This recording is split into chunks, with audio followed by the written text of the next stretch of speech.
ভাবিছ নেকি তোৰ গাঁৱত আহিছোঁ কাৰণে তই যি মন যায় তাকে কবি অতৰাই নাই ইয়াৰ পৰা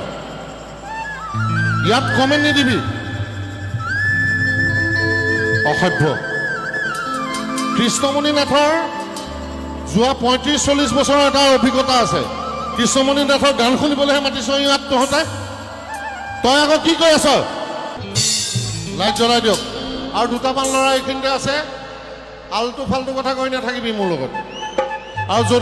যদি উল্টা পুল্টা কৈ থাক মই গান নেগাম ইয়াৰ পৰা গুচি যাম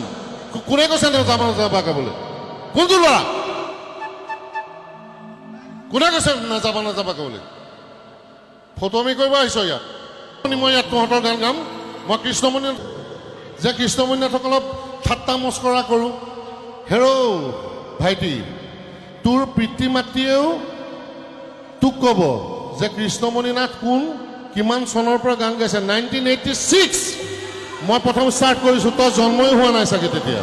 তোৰ মা বাপেৰে ক'ব